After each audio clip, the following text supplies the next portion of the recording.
Hi friends, welcome back to వెండితెర ముచ్చట్లు. Single screen theatres మూతబడిన థియేటర్లో మరొక థియేటర్ కూడా చేరింది ఫ్రెండ్స్. అదే మన వెంకటసాయి థియేటర్.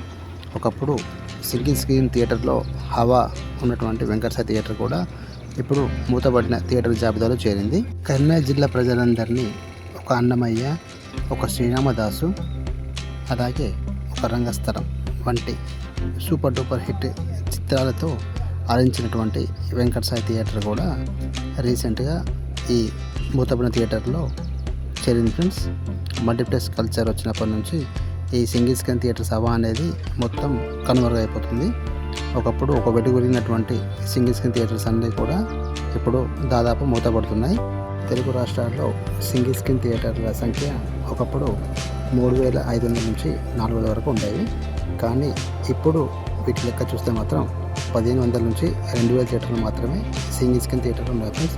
చాలా వరకు షాపింగ్ కాంప్లెక్స్గా మారిపోతున్నాయి, అలాగే ఫంక్షన్ హాల్స్ లాగా మారిపోతున్నాయి. ఒకప్పుడు ఈ సింగిల్ స్క్రీన్ థియేటర్స్ హవా ఉండేది, కానీ ఇప్పుడు ఇలా దీనస్థితిలో ఉండడానికి కారణాలు అనేకం. ఇవాళ రోజున సినిమా ప్రేక్షకుల మీద ఓటీటీల ప్రభావం, అలాగే మల్టీప్లెక్స్ కల్చర్ కూడా చాలా ప్రభావం చేస్తుంది. కాబట్టి ఈ సింగిల్ స్క్రీన్ థియేటర్స్ కన్నిటికీ ఇలాంటి మూతబడిన సింగిల్ స్క్రీన్ థియేటర్ సిరీస్లో మరొక థియేటర్తో కలుసుకున్నాం friends. Hope you like this video friends. ఈ వీడియో నచ్చినట్లయితే లైక్ చేయండి, షేర్ చేయండి, కామెంట్ చేయండి ఫ్రెండ్స్. మరిన్ని వీడియోస్ కోసం మా యొక్క ఛానల్ సబ్స్క్రైబ్ చేసుకోండి ఫ్రెండ్స్. Thank you.